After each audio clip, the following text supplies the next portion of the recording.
Okay, here's my audience.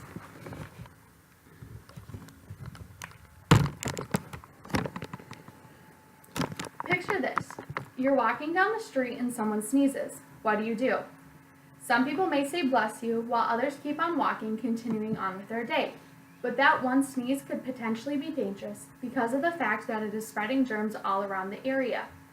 The English dictionary defines the word germ as a microorganism that can potentially be dangerous.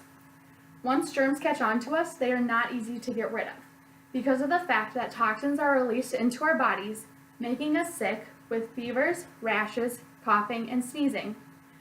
We encounter germs in everything that we do. They can easily spread, but luckily germs can be prevented. Because germs are here, there, and everywhere, it is impossible to not encounter them during the day.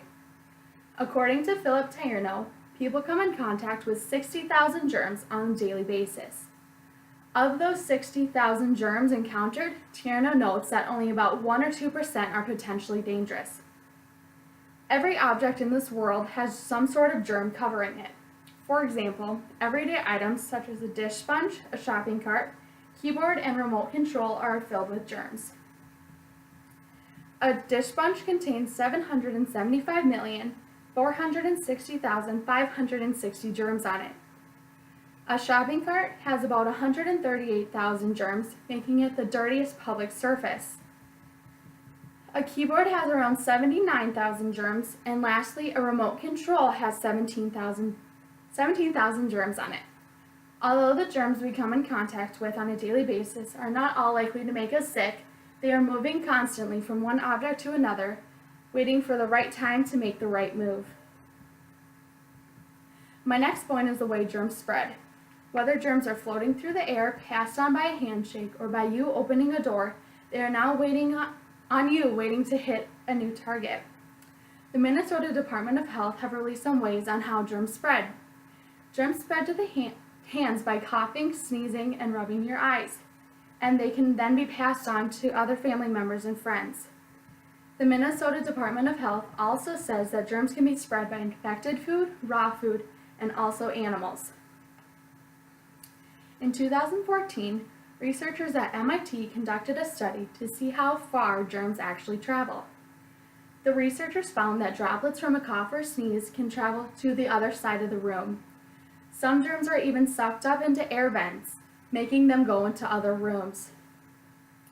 The harmful organisms hiding in plain sight are waiting to leap onto their next victim is the biggest reason why people need to do all they can to avoid them. Lastly, carrying disinfectant wipes, using hand sanitizer, and washing your hands on a normal basis are all ways to prevent germs from spreading. The Center for Disease Control and Prevention states that the easiest thing to prevent germs is to get vaccinated to prevent illnesses such as the flu. The CDC also tells us to avoid close contact when people are sick. And if you are the sick person, make sure you're staying home from work, school, and shopping because you can spread germs in everything you do.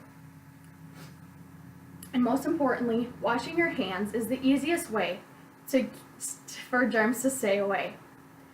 We all know that we should wash our hands, but how many of us actually wash our hands before eating and after playing with our pets? The CDC tells us there are 5 ways to wash our hands correctly. The first step is to wet your hands with clean running water. Warm or cold will work well. The second step is to lather your hands with soap and make sure you get in between your fingers and underneath your fingernails. And make sure you scrub for 20 seconds. After you're done scrubbing, you should then rinse your hands well under clean water again. And the last step is to dry your hands using a clean towel or an air dryer. In conclusion, germs are inevitable. They are and always will be with us. Because we can't escape them, it is so important to wipe down everyday items with disinfectant wipes, cover our mouths when we cough and sneeze, and stay home if you aren't feeling well. We encounter germs in everything we do. They can easily spread, but luckily, germs can be prevented.